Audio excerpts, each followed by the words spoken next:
아시아로 갈 거면 선진국으로 가지 그러니? 아시아 하면 일본이나 중국이 유명하잖아. 아니, 한국이 얼마나 대단한지 모르다니. 정말 한국의 위상이 올라가면서 가장 많은 혜택을 받는 사람은 누구일까요?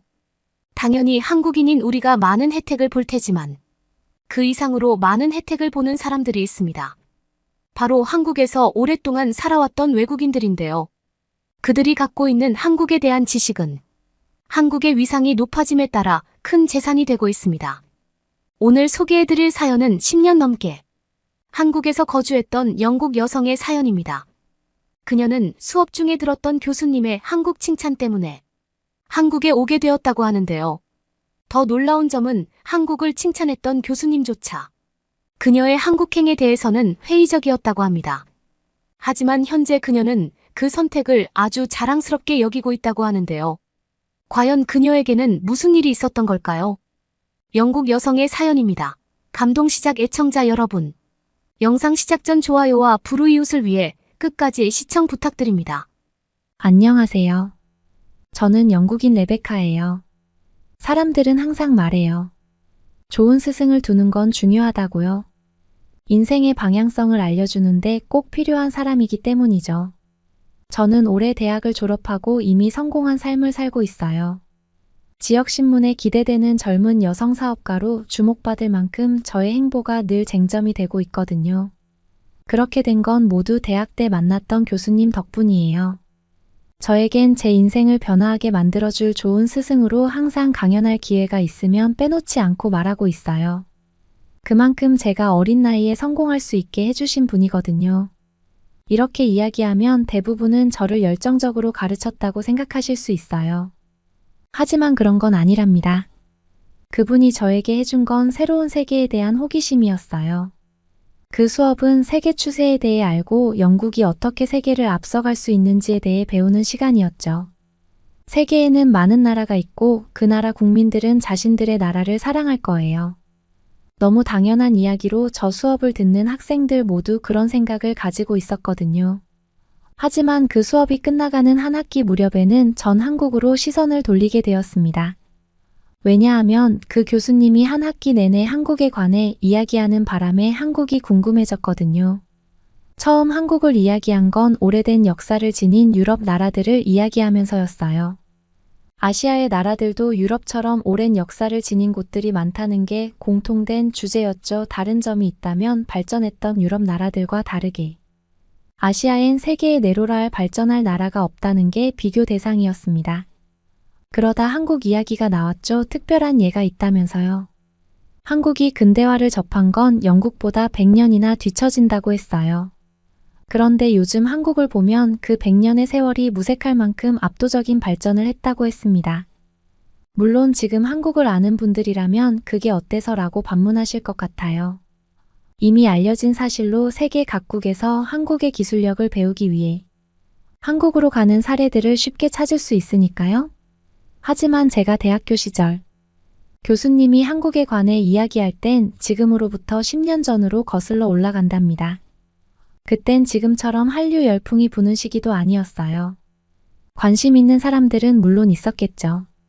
하지만 그건 소수에 불과해요. 영국 대부분의 사람은 영국 외에 관심이 없거든요. 꼭 해외로 여행을 다니지 않아도 영국 내 작은 소도시에는 각기 다른 느낌을 느낄 수 있어요. 말도 잘 통하고 음식 문제도 없죠. 무엇을 하더라도 안전하고 발전되었으며 세계에서 가장 우수한 곳이 바로 영국이니까요. 그런데 그 교수님은 한국을 영국과 비교했어요. 영국 사람들이 한국 사람 같았다면 더 많은 발전을 할 수 있을 거라는 말도 서슴없었죠. 그들은 독창적이고 끈기가 있으며 타인을 배려하는 마음마저 지녔다고 이야기했습니다. 그런 이야기들은 동화 속 이야기처럼 저와 상관없는 먼 이야기로 들렸어요. 저뿐만 아니라 그 수업을 듣는 모든 학생이 그랬죠. 현실에도 물론 그런 캐릭터는 존재해요. 하지만 많은 사람 중 하나일 뿐 모든 사람이 그런 건 아니잖아요. 그런데 그 교수님은 한국 사람들은 하나같이 그렇게 느낀 사람들이라고 말하는 게 조금 신기하게 느껴지더라고요. 그 독특한 민족성을 증명했던 게 바로 한글이었어요. 한글은 만들어진 문자인 게 너무 분명하고 심지어 사람의 말소리를 흉내내 만들어졌다고 쓰여 있다는 것도 알려줬죠. 영국이 세계 강대국인 만큼 많은 사람이 영어를 세계 공용어로 사용한다고 알고 있었는데 신선한 충격이었어요. 사람의 소리를 통해 만들어졌다는 말을 이해할 수 없었거든요. 그래서 집으로 돌아와 한국을 조사하던 중 놀라운 사실 하나를 더 알게 되었습니다. 세계에는 워낙 많은 인종이 살면서 언어는 있지만 문제가 없는 곳들이 있었어요. 한글은 그들의 언어도 글자로 써줄 수 있죠. 형식은 한글이지만 읽는 건 각 나라의 언어로 자신들의 고유 문화를 유지하는데 탁월한 도움을 줄 수 있었어요. 그래서 개발도상국같이 나라의 문자가 뚜렷하게 없는 나라에서 한국의 한글을 배우고 한국 역시 알려주는데 주저하지 않았습니다. 그러자 한국에 대해 호기심이 들기 시작했어요. 세계 공용 언어가 영어인 건 맞지만 영국 사람들도 제대로 문법을 구사하거나 모든 영어 단어를 알고 있는 건 아니거든요. 규칙과 비규칙적 언어 단어들이 존재해 항상 공부해야 하는 게 영어였어요.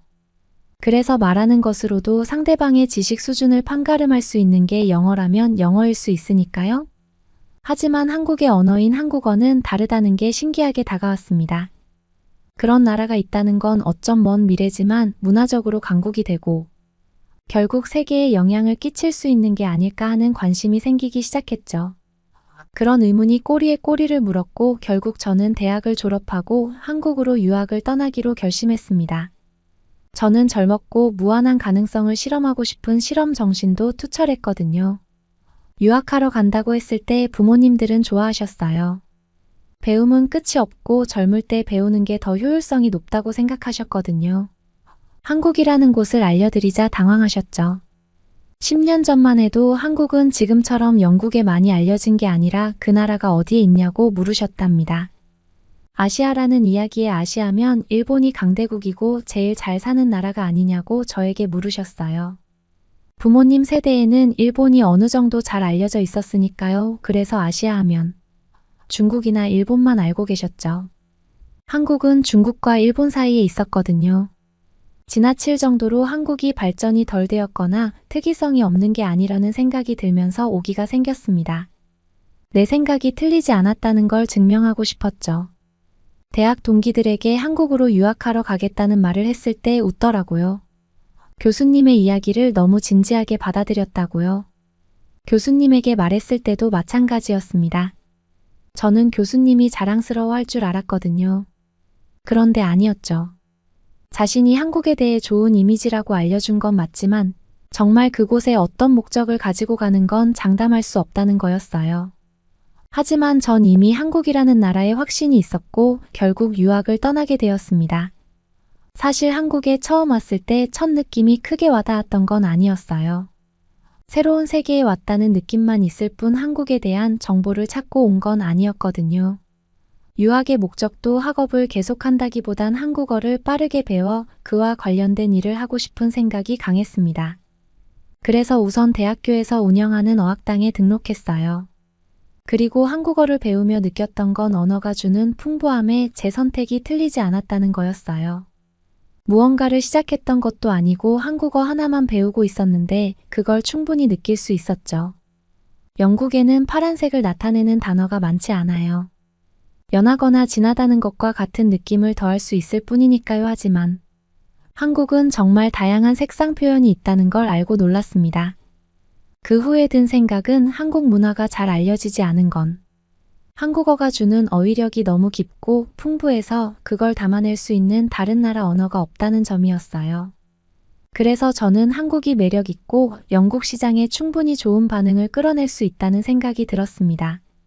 그렇게 저는 한국어를 자유자재로 1년 만에 사용할 수 있게 되었어요. 한국어를 편하게 할 수 있게 되니 취업 역시 한국에서 하고 싶었습니다. 그래서 다방면에 이력서를 냈어요. 저는 영국에서도 좋은 대학에 다녔고 한국에 와서 1년 만에 한국어가 능통하게 되면서 상당히 좋은 조건으로 글로벌 기업에 취직하게 되었습니다. 영국이 본사로 있는 회사인데 한국에 지사가 있었어요.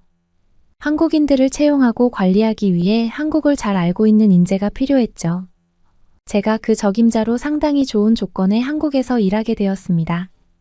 첫 직장이 한국이 된 거예요. 영국이 본사라고 하지만 실질적으로 한국 지사에 있는 직원의 80%는 한국인이었기 때문에 저는 한국에 취직했다고 생각했죠. 저와 함께 일한 동료들 모두 한국인으로 10년이 지난 지금도 연락하며 지내거든요. 물론 지금 저는 영국으로 돌아와 있습니다. 이건 뒤에 다시 이야기할 거지만 아예 들어온 건 아니고요. 여하튼 그렇게 저는 한국에서 생활하며 한국 문화에 젖어들었어요.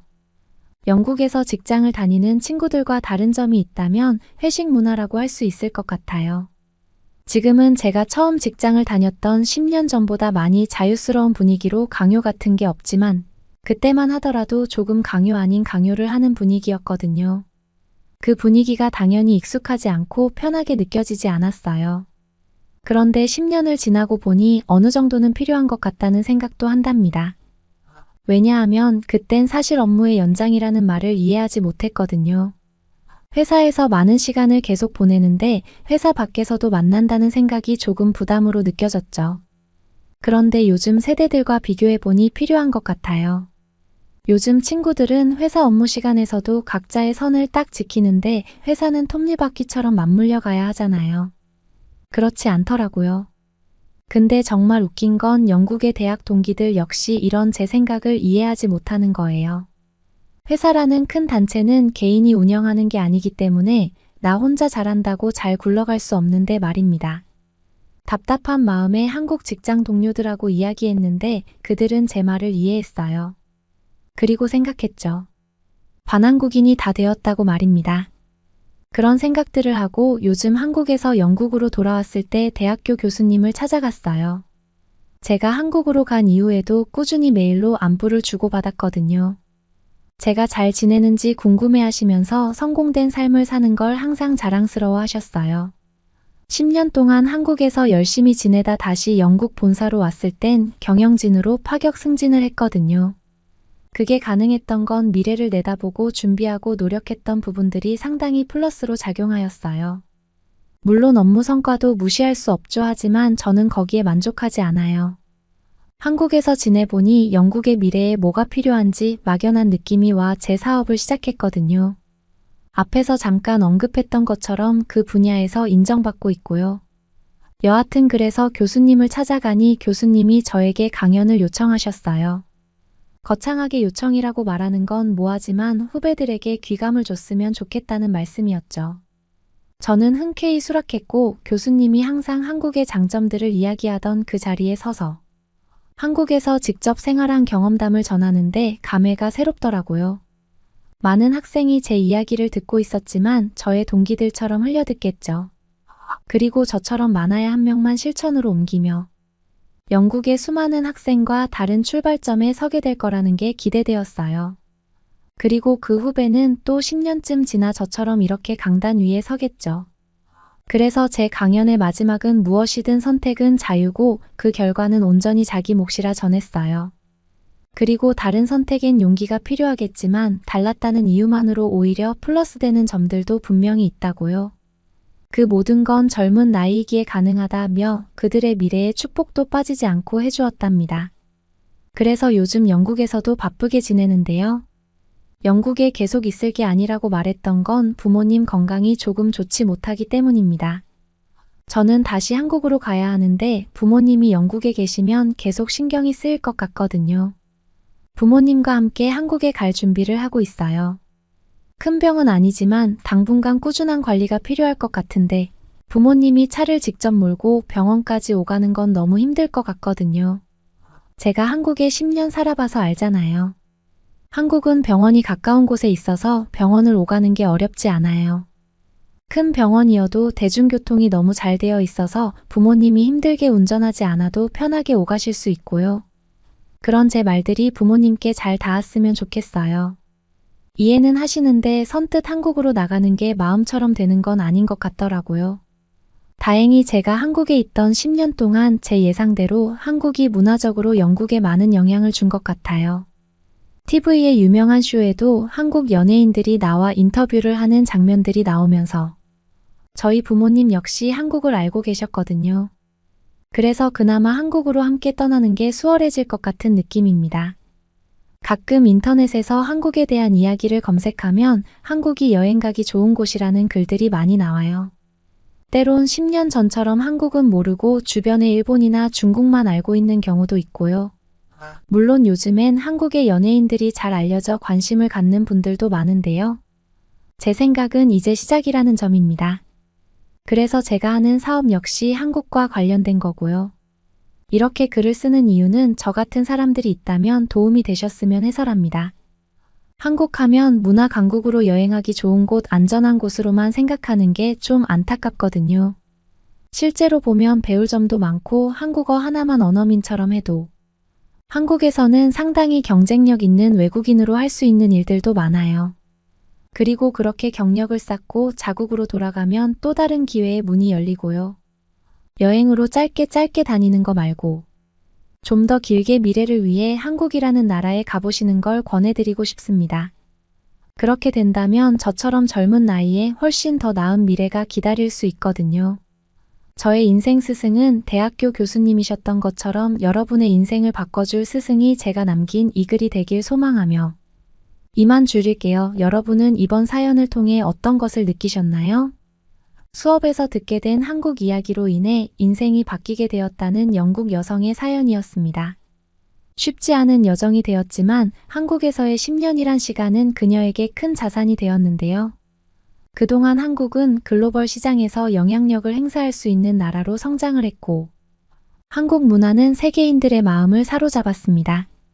그 결과 한국에 살아왔던 이 영국 여성은 한국에서의 경험을 통해 새로운 사업을 준비하고 있다고 하는데요.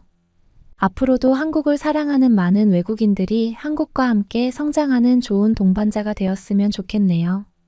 구독과 좋아요 부탁드리며 사연자분께 전해드릴 댓글도 남겨주시면 전달해드리겠습니다. 그러면 더욱 감동적인 다음 사연으로 넘어가겠습니다.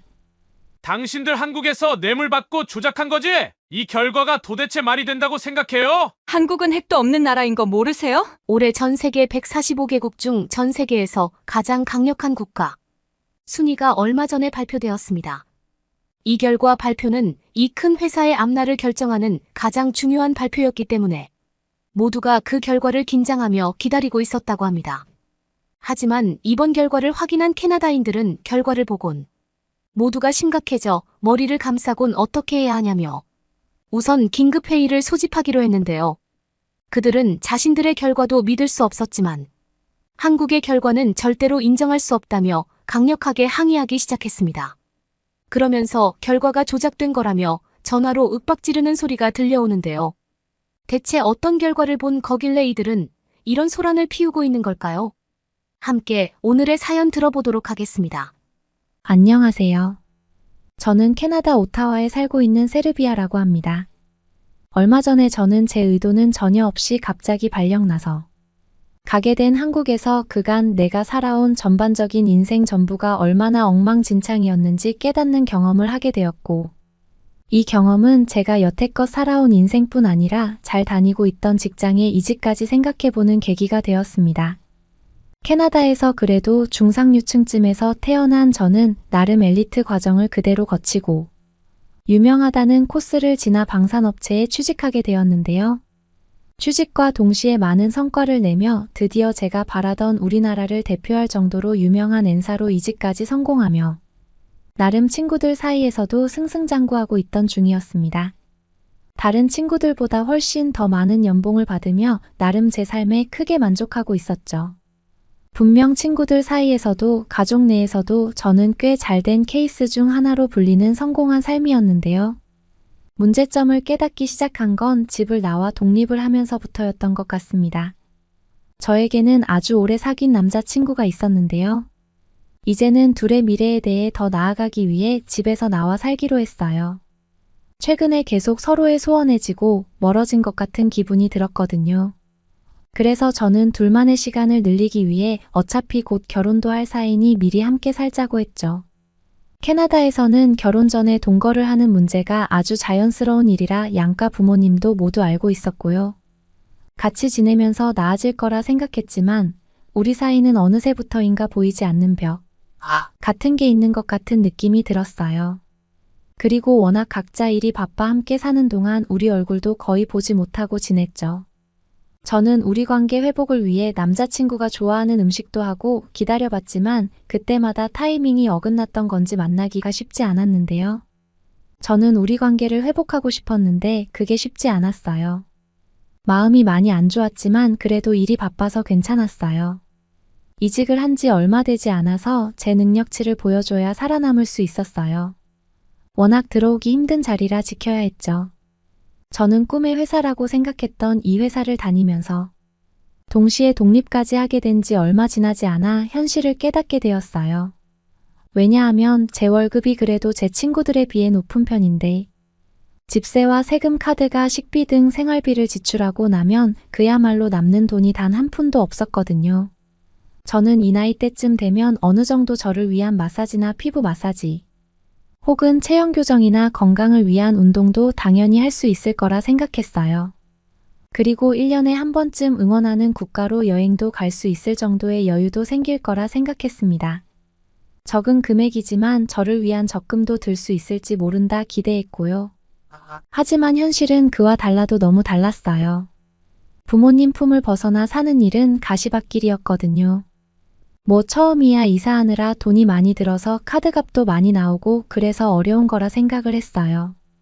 시간이 지나면 제 상황이 조금은 나아질 수 있을 거라 생각했던 것과는 달리 갈수록 캐나다의 물가는 높아졌고 캐나다 경제처럼 제 삶도 곤두박질 치는 듯 했습니다.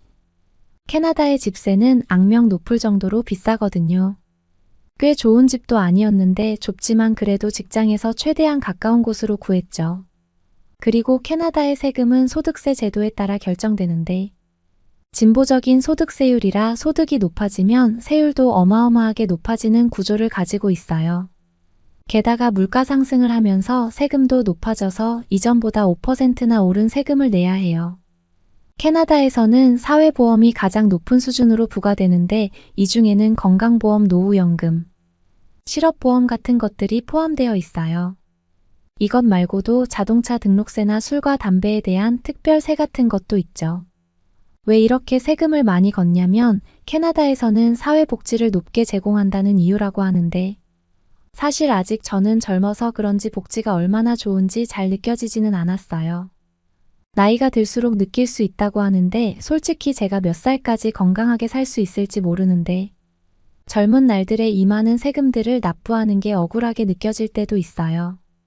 캐나다는 사회적인 평등을 추구한다는 말로 국민들에게 어마어마한 세금을 내게 하지만 실제로 고소득층에게 너무 많은 세율을 부과하니까 그래서 사실 캐나다의 진짜 부자들은 이민을 많이 갑니다.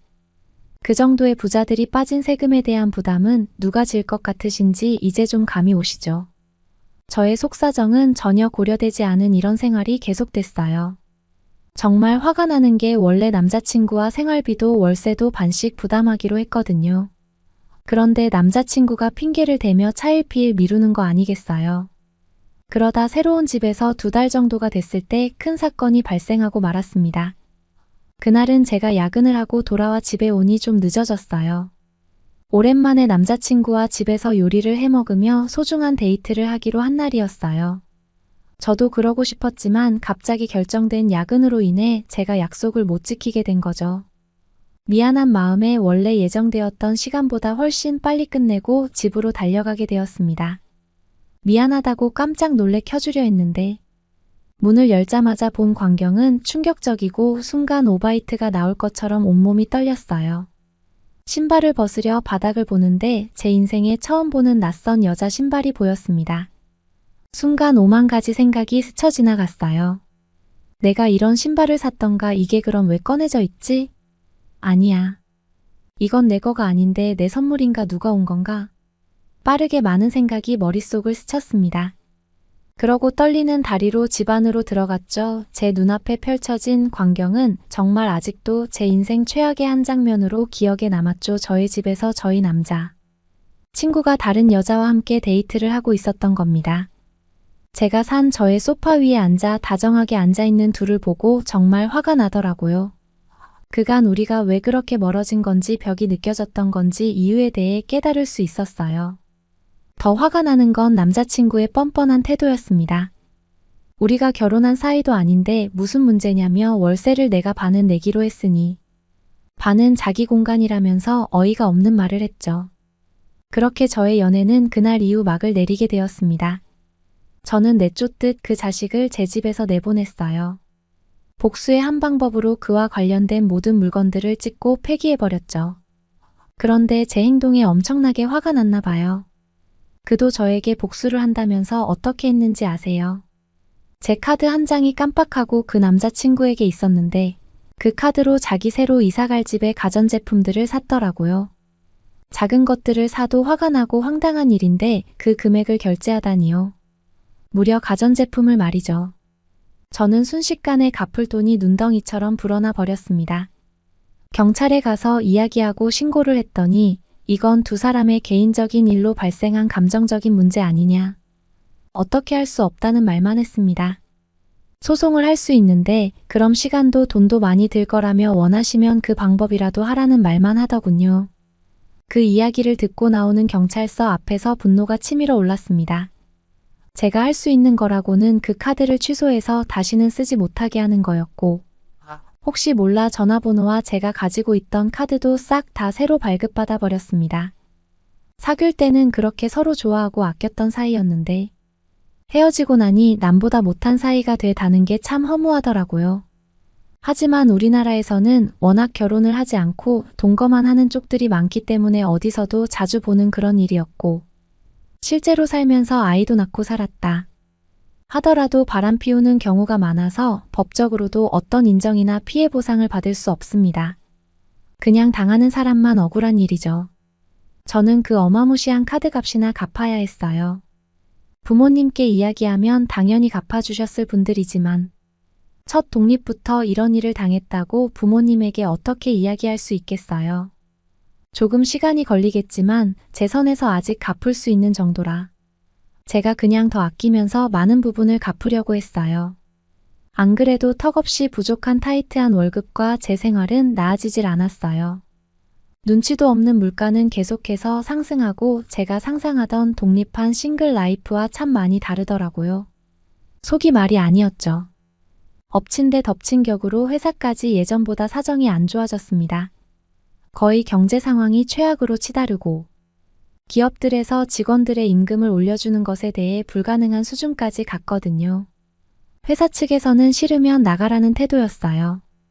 왜냐면 저 말고 제 자리의 대체자는 언제든 구할 수 있다는 듯 했으니까요. 그래서 저는 그 자리를 지키기 위해 더 악착같이 다녔죠. 문제는 우리나라가 한국에 밀렸다는 소식을 들었던 회의 날이었습니다. 다 같이 회의를 하기로 한 날. 우리 같은 방위 산업을 하는 회사가 가장 집중해서 보는 결과 발표가 나온 날이었어요. 세계 군사력 순위는 세계 군사력 평가 기관인 글로벌 파이어 파워라고 해서 GFP라고 불리는 곳에서 결과를 도출해냅니다. 세계의 군사력 순위는 정기적으로 업데이트되고 이건 각 국가의 군사력 변화에 따라 조금씩 변동될 수 있는데요. 이건 국제사회에서 한 나라의 군사적 위상을 평가하는 중요한 지표가 된다고 생각하시면 쉬워요. 군사력 순위는 다양한 지표를 사용해 산출되는데 어떤 것들이 고려되냐면 병력의 수, 재정적인 안정성, 지리적 위치나 가용 가능한 자원 군사, 예상 군대 인력, 전투 능력 정도 같은 게 포함되고 군사력만으로 나라의 세계적인 영향 폭력이나 안보를 완전히 결정될 수 없기 때문에 그 외에도 경제력이나 외교 전략 같은 국제협력 같은 다양한 요소들에 영향을 미칠 수 있어요. 한 60개 정도의 개별 요소를 고려해서 총 145개국을 평가하죠. 여기서 우리가 충격을 받은 이유는 이번 결과에서 우리나라가 무려 10위권 밖으로 밀려 떨어져 버린 결과를 확인하게 되었기 때문이었습니다.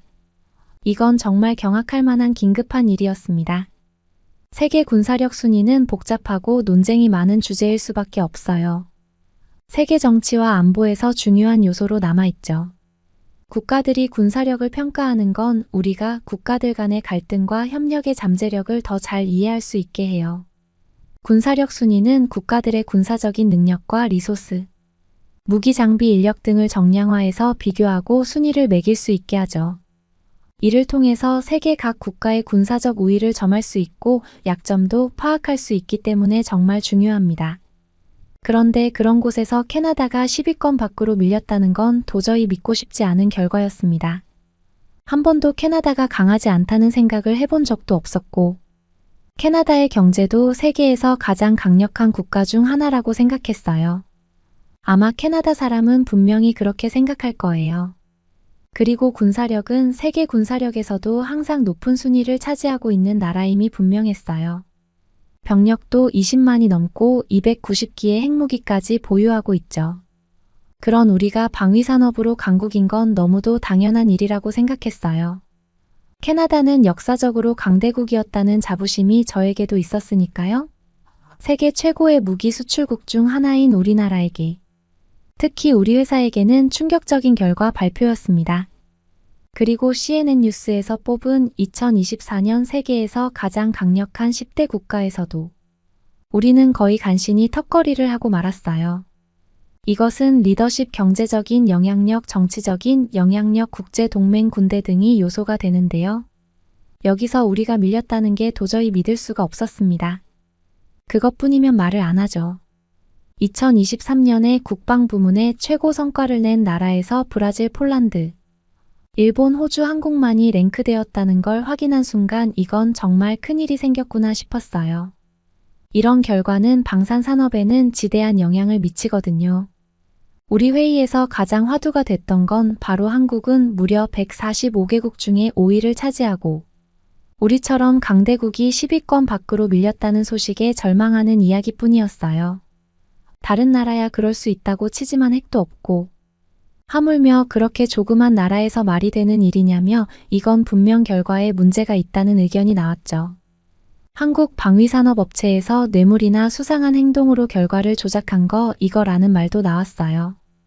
도저히 납득할 수 없는 일이었으니까요. 우리는 핵도 보유하고 있고 전 세계에서 우리나라만큼 관광객도 많고 많은 사람들이 오고 싶어 하는 나라도 없을 텐데 이런 우리나라보다 군사력, 국방력, 성장력까지 한국에 한참 밀려 있다는 사실을 인정할 수도 납득할 수도 없었어요. 우리는 글로벌 파워에 민원까지 넣어 핵도 없는 조그만 나라에서 우리가 훨씬 선진국인데 어떻게 이런 결과가 나올 수 있냐며 강력한 이의를 제기했습니다. 그러나 돌아오는 결과는 다시 확인해봐도 한국이 캐나다보다 훨씬 강력하다는 결과가 맞다는 답변뿐이었습니다. 방위산업은 우리 회사에 다니는 우리뿐만 아니라 캐나다라는 전체 나라의 경제 상황에 지대한 영향을 끼치는 분야이기 때문에 이것은 단순히 우리들만의 문제가 아니거든요. 정말 긴급 상황에 돌입해 우리는 매일매일 대처 회의를 해야 했습니다. 수출 문제에서 밀리게 되면 큰일 나는데 어떻게 해서든지 리스크를 막을 대안을 찾아야 했어요. 마침 한국 방산업체에서 개최되는 방산 행사가 진행된다는 소식이 있었고 원래 같았으면 제가 간다고 하지 않았을 텐데 출장을 가게 되면 기본 월급보다 더 받을 수 있었습니다. 게다가 거기서 일이 잘 이루어져 협상을 잘하게 되면 인센티브까지도 두둑하게 받을 수 있기 때문에 지금 당장 제 상황에 딱 필요한 일이었습니다. 저는 회사에 제가 간다고 지원을 했는데 저 말고도 지원한 사람들이 꽤 많은 거예요. 저는 솔직히 한국을 가기 위해 그렇게 많은 직원들이 지원하는 거라고는 상상하지 못해서 좀 놀랐어요. 그들은 회사 내에서도 지독하게 K-팝을 사랑하기로 유명한 직원들이었기 때문에 아니 국방력을 높이고 기술에 대한 발전을 위해 신청을 해야지. 겨우 그런 팬심 때문에 일과 관계없이 사적인 마음으로 지원하는 그들이 이해가 안 갔어요. 지원자들 중에서 저만 처음으로 한국에 방문하기로 지원했기 때문에 한국으로 가는 기회는 저에게 주어지게 되었습니다. 뭐 제 마음이 원해서 가는 건 아니고 사정 때문에 어쩔 수 없이 떠나는 거기는 하지만 그래도 계속해서 골치 아픈 문제가 발생하는 곳에서 잠시나마 떠나 있을 수 있다는 생각에 다행이다 싶기도 했어요. 출장 가 있는 동안 생활비나 식비도 회사 카드로 다 지원이 되기 때문에 이번 일까지 잘 해내서 제 고민들을 다 털어버리고 싶은 마음이 가득했죠. 그렇게 저는 한국행 비행기에 오르게 되었습니다. 한국으로 가는 길은 생각보다 더 멀었어요. 한국에 가볼 거라고는 상상해 본 적도 없었기 때문에 한국에 대한 정보는 전혀 없었어요. 그래서 벼락치기 하듯 찾은 자료와 책을 구매해 읽기 시작했죠. 한국에서 유명한 것들을 미팅하는 한국 관계자와 이야기할 때 모르면 안 되잖아요. 그래서 한 며칠 전부터 한국에 대한 것들을 무슨 학교 시험 공부하듯이 했는데요. 알면 알수록 말도 안 되는 것들이 가능한 나라여서 한국이 리그들을 조작하는 건지, 정말 한국이 이 정도로 살기 좋은 나라인 건지 제 눈으로 확인해 보고 싶은 마음이 강해졌습니다. 드디어 한국공항으로 도착한 저는 제가 그간 봐왔던 한국에 대한 사실들이 맞을지도 모른다는 생각에 휩싸였습니다. 아니 무슨 공항이 지어진 지 며칠 되지도 않을 것처럼 새 것 같은 수준일 수 있는지 경악스러웠죠. 아시다시피 캐나다는 해외 관광객이 가장 많은 나라잖아요. 그래서 우리나라 공항을 이용하는 사람들이 상당히 많은데 공항이 자랑스럽다고 생각해 본 적이 없었거든요. 그런데 한국공항은 저를 기죽이는 듯 청결 쾌적함 시설, 기술 디자인 예술 서비스 스피드면에서 모든 것이 완벽했습니다. 믿을 수가 없었어요. 저는 공항이기 때문에 가장 처음에 보일 이미지를 좋게 하려고 이렇게 지어졌을 거라 생각했는데요. 곧 지하철을 타고 다니면서 한국은 모든 대중교통시설이 이렇게 쾌적하게 유지되고 있다는 사실을 깨달을 수 있게 되었습니다. 캐나다에서 지하철 타보신 분은 아시겠지만 불편하고 지연 연착되는 건 둘째치고 통신도 안 터지고 말할 수 없는 그런 냄새와 공기가 있어서 참기가 어렵거든요. 그래서 저도 이번에 혼자 나와 살 때 회사에 걸어 다닐 수 있는 위치로 잡은 가장 큰 이유가 대중교통의 문제 때문이었거든요. 그런데 한국의 대중교통을 보니 여기선 정말 잠도 잘 수 있겠다 싶을 정도로 반짝였어요.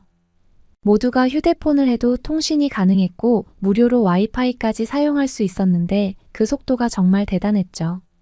우리는 공용 와이파이가 무료로 잘 없는 데다가 만약 있다고 할 경우에도 사용하게 되면 사진이나 동영상 하나 메시지로 온 걸 받기가 쉽지 않아요.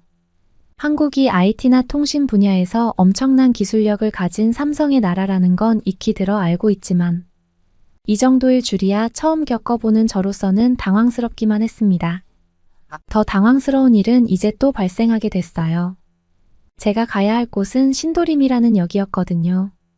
그래서 쭉 가고 있는데 갑자기 저 멀리서 군인들로 보이는 사람들 무리가 우르르 열차에 타는 거 아니겠어요?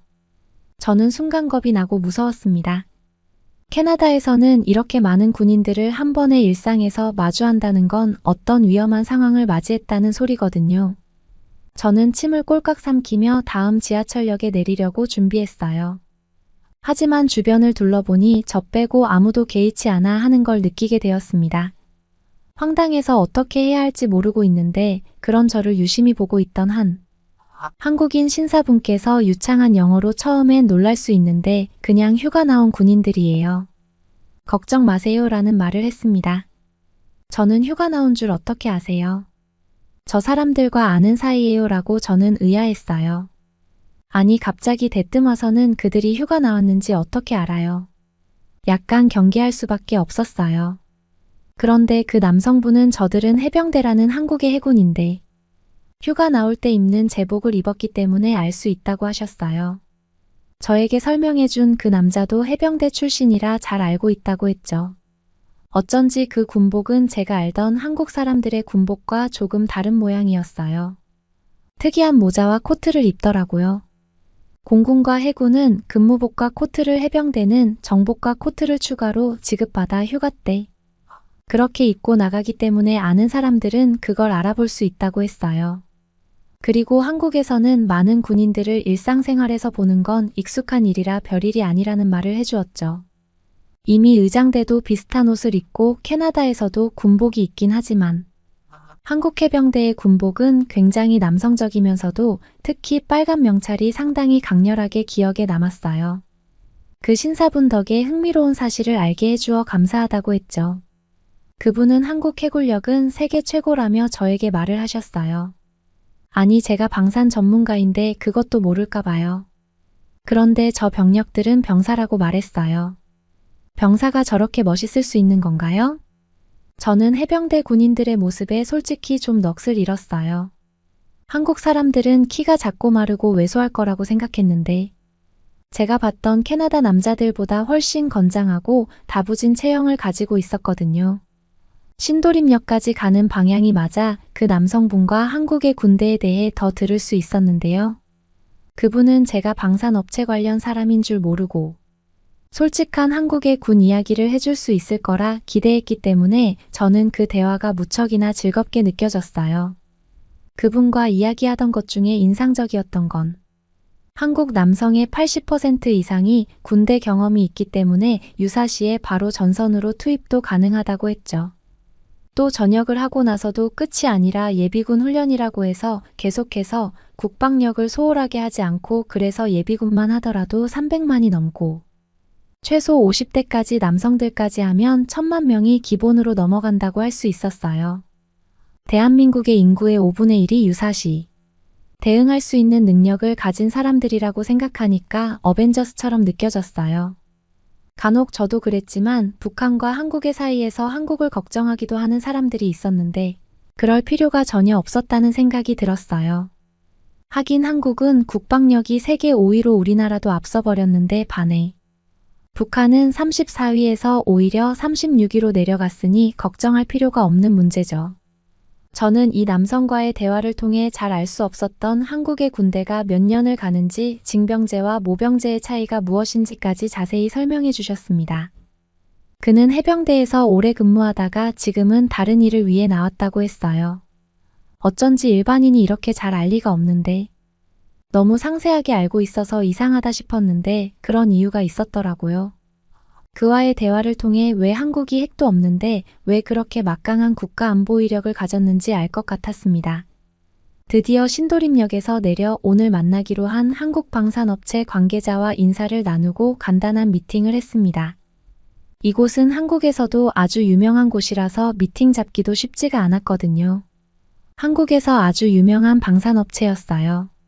작년에 한국 실적이 얼마나 높은지 우리 회사에서도 잘 알고 있었기 때문에 기술력에 대해 서로 교류하면서 어떤 분야의 영업이익이 가장 높았는지 논의할 수 있었어요. 간단한 미팅을 마치고 영등포역에 위치한 호텔에서 하루 묵기로 했습니다. 다음 날 열리는 행사에 참석해야 했거든요. 당일날은 워낙 피곤해서 그런지 검토할 서류들을 보면서 잠이 들고 말았습니다. 앞으로 몇 번의 미팅도 더 참석해야 하는데 체력을 비축하기 위해 일찍 잠에 들었죠. 다음 날 강남까지 가야 했는데 저는 지하철을 탔던 기억이 워낙 좋아서 지하철을 이용하기로 했습니다. 한국의 지하철은 탈 때마다 놀라웠어요. 어떻게 그렇게 모든 공간이 완벽할 수 있는 거죠? 특히 한국의 공공 화장실 때문에 놀라웠어요. 한국에 있으면서 카페와 이동하며 들렸던 화장실 모든 곳이 무료라는 점도 저에겐 특별한 경험이었고 누구나 이용할 수 있는 공간이 그토록 깨끗하게 유지될 수 있다는 점에 더 놀랐던 겁니다.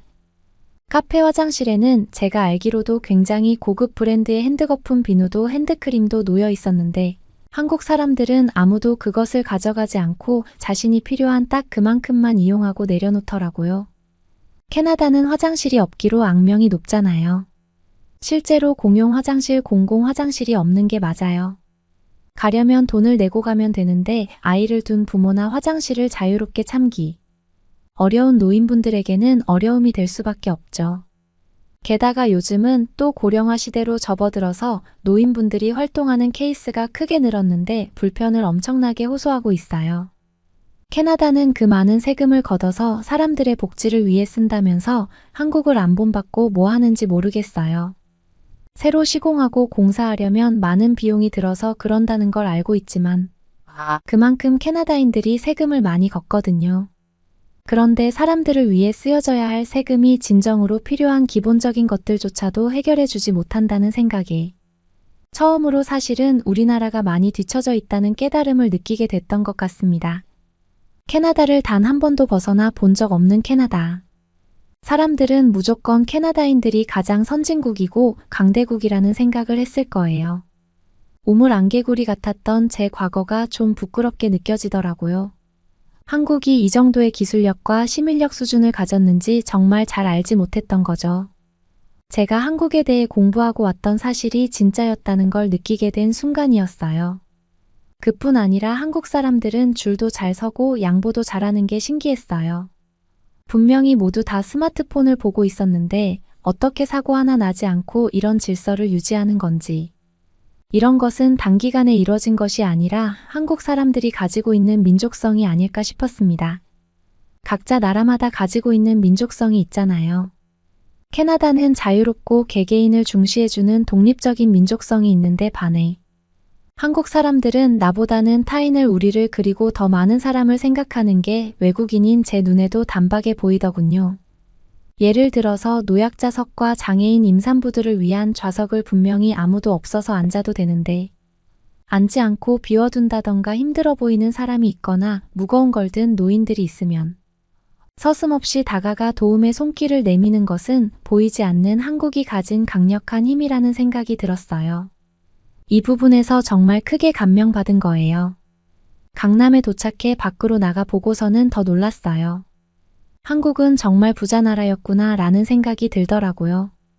오는 길에 노숙자나 수상한 거동 이상자는 한 명도 만나보지 못했어요. 한국 정부는 정말 많은 곳에 사람들을 위해 세금을 쓰고 있다는 걸 느낄 수 있었습니다. 모든 것이 잘 관리되고 있었으니까요. 캐나다는 지하철 바닥에 사람들이 버리고 가는 신문들이 얼마나 많은데요. 그런데 한국을 돌아다니면서 단 한 번도 그런 경험을 한 적이 없죠. 캐나다가 건축하면 가장 유명하고 멋진 도시라고 생각했는데 제가 본 한국 도시의 모습은 환상적이다 라는 생각이 드는 그런 곳이었어요. 정말 아름답고 멋진 건축물들이 많았고 겉에서만 화려하고 멋진 것이 아니라 내부 역시 기가 막혔죠. 편리하고 깨끗했어요. 현대사회에 필요한 게 이런 청결함 아닐까 싶었습니다. 국민들이 깨끗한 시설을 누릴 수 없다면 그건 바로 국민들의 건강과 직결되는 문제이기 때문에 그럼 바로 국가의 위기로 변천하게 되기 때문이니까요. 단순히 깨끗하게 하는 것을 넘어 다른 고차원적인 다음 단계까지 생각하는 한국 사람들의 체계적인 방식이 인상적이게 느껴졌어요. 캐나다는 집값도 임금도 비싸기로 유명하죠. 그래서 꽤 좋은 시설을 누리려면 그만한 비용을 내야 합니다. 돈을 낸 만큼 누릴 수 있기 때문에 보통의 사람들에게는 그런 시설을 누리는 것이 꿈 같은 일이에요. 일상에서도 빈부격차를 느끼게 되는 건데요. 한국은 이런 훌륭한 모든 인프라를 모두가 공평하게 누릴 수 있게 해줬어요. 특히 외국인인 저도 무료로 와이파이를 이용한다던가 무료로 통역 서비스를 이용할 수 있었고 한국인들과 똑같은 대중교통 요금을 낼 수 있었죠. 외국인과 내국인이 가격이 다른 곳들도 많거든요. 유모차를 가지고 가는 사람이 있으면 문을 열고 다 지나갈 때까지 기다려주고 이건 누가 시켜서 할 수 있는 것들이 아니잖아요. 솔직히 많이 부러웠어요. 제가 아이를 낳고 살기 참 좋을 나라라는 생각이 들었거든요. 캐나다와 가장 달랐던 점은 소매치기 문제가 없다는 거였어요. 사람들은 값비싸 보이는 것들을 무신경하게 관리하더라고요. 하지만 아무도 그것에 대해 관심이 없었죠. 창피한 이야기지만 우리나라였으면 한눈 팔게 되면 제가 가진 중요하고 값비싼 것들은 없어질 확률이 높거든요. 드디어 도착한 강남에서 행사장에 참석을 하게 되었습니다. 내부에 들어가서 저는 더 충격적인 사실을 깨닫고 말았는데요. 왜냐하면 제가 알고 있던 국방력보다 훨씬 더 강력했기 때문이었어요. 우리가 받은 결과가 사실일 수밖에 없다는 걸 인정하지 않을 수 없었죠. 컨소시엄에서 저는 정말 충격적인 사실을 깨닫고 말았거든요. 왜냐하면 중국 정부에서 말하는 허약하고 후진적인 한국군의 모습은 어디 갔는지, 한국군의 무기는 중국보다 질적으로 두 수는 위에 있었거든요. 한국은 50만 명의 현역군을 보유하고 있는 나라입니다. 워낙 육군 규모 자체가 크기 때문에 기계와 전력과 포병 전력은 세계에서 늘 5위 안에 꼽힐 정도로 강력하다는 걸 알고 있었죠. 솔직히 이 정도 작은 국토 면적의 인구에 비해서도 매우 거대한 군사 규모를 가지고 있는 거거든요. 한국이 비록 핵은 없지만 이 정도로 높은 순위가 나왔다는 건 핵에 버금가는 막강한 군사력을 가졌기 때문이었죠. 또 한국은 휴전 국가답게 유럽 국가들의 모든 무기를 합친 것보다 훨씬 더 많은 양의 무기를 보유하고 있었습니다. 원래 한국은 해군이 세계적으로 유명하거든요. 그런데 최근에는 공군까지도 위력이 높아지면서 방산 수출 점유율도 계속 크게 늘어나고 있었어요. 한국은 핵은 보유하고 있지 않지만 그 어디에도 없는 강력한 미사일이나 전투기 잠수함 같은 무기들이 개발되어 있었죠. 그래서 언제 발발할지 모르는 북한이라는 위협에서 국민들을 지킬 수 있어야 한다는 책임감과 그 대치를 하고 있어서 그런지 한국의 무기들은 결코 대충 만들어진 게 단 하나도 없었고 모든 것이 최첨단의 초고도 기술을 자랑하고 있었어요. 솔직히 한국이 계속해서 잘 나가고 있기 때문에 저는 이번에 와서 흠이 뭔지 참아내야 하는 것도 있었거든요. 그런데 한국은 마치 단단하게 지어져 절대 무너지지 않는 완벽한 요새 같았어요. 아무리 잘 지어진 건물도 몇십 년이 지나면 틈이 생기잖아요. 그런데 어떻게 아직도 틈 하나는커녕 더 단단해지는 걸까 싶었죠. 유럽, 영국의 경우에 방산 상황이 아주 심각한데요. 영국군이 보유하고 있던 전차 900대는 모두 퇴역해서 현재 가용할 수 있는 전차는 200여 대뿐입니다. 해군력이 강하긴 하지만 한국 해군력이 이겨버렸고 영국에서 기댈 거라곤 압도적인 대잠수함일 겁니다. 영구의 자랑이었던 챌린저 이 전차와 자주포도 생산 능력이 상실되었고 군 감축도 있죠.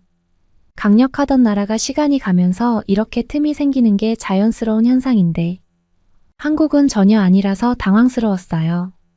어떻게 흠을 찾아낼 틈이 조금도 없는 것인지 정말 대단하다 싶었습니다. 한국 방산업체가 주체로 개최한 이 행사는 한국에 대한 다양한 부분에 대해 알 수 있게 했습니다. 저는 흠을 찾는 게 아니라 배울 점과 벤치마킹을 해야겠다는 보고를 하게 됐습니다. 한국은 자체 개발 무기의 수준도 이미 우리나라를 뛰어넘고 있었습니다. 우리나라는 항공개발 산업에서도 한국보다 훨씬 앞섰는데 어떻게 이런 결과가 나타날 수 있었는지 문제점을 깨닫는 주요한 계기가 되었죠.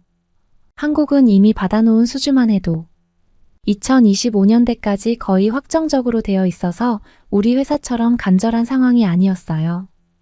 며칠간 더 이어진 한국의 일정에서는 한국의 다양한 전문가와 관련 업체들을 만나 미팅을 하고 보고서를 써야 했어요.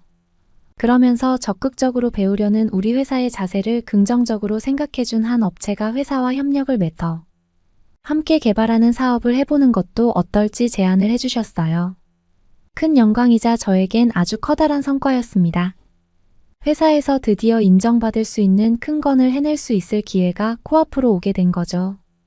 덕분에 많은 돈은 아니지만 포상금도 회사에서 받을 수 있었고 지겨운 저는 남자친구가 남기고 간 빚도 이제 거의 다 갚아서 온전히 제 인생을 살 수 있는 날이 불과 얼마 남지 않았습니다. 하지만 이번 독립계약 기간이 지나면 더 이상 연장은 하지 않으려고 해요. 왜냐면 한국에 가는 직원으로 제가 지원을 할 예정이거든요. 한국에서 그렇게 지내다가 캐나다로 돌아오고 나서 모든 것이 너무도 불편해서 우리나라에 대해 자꾸 안 좋은 생각만 들고 안 좋은 점만 눈에 띄었어요. 차라리 한국계로 이직을 해야 하나 생각도 하고 있었는데 한국 기업과 함께 일을 할 기회가 운명처럼 찾아오게 된 거죠. 한국에서 지냈던 동안 한 번도 좋지 않았던 적이 없어서 이 다음에는 일도 하면서 한국이란 나라에 실제로 살아보면서 한국인 친구도 사귀는 진짜 한국 라이프를 경험해 보고 싶다는 생각이 커요. 그리고 이건 비밀이긴 한데요. 저도 최근부터는 K-팝 팬이 되고 말았어요. 한국 남자들은 정말 너무 잘생긴 것 같아요. 그래서 한국으로 가고 싶은 큰 이유 중 하나이기도 해요. 저의 새로운 인생을 응원해 주시면 감사하겠어요. 여러분은 어떻게 보셨나요? 응원과 격려의 한마디씩을 댓글로 남겨주시기 바랍니다. 사연자분들에게 전달해 드리겠습니다. 실제 사연 제보를 받고 있습니다. 채택되신 분께는 작은 선물도 보내드리고 있습니다. 저희의 사연이 여러분의 하루의 작은 힘이 될 수 있었으면 좋겠습니다. 감동적인 사연을 주변 분들과 이야기 나눠보세요. 더욱더 좋은 영상으로 다시 찾아뵙겠습니다.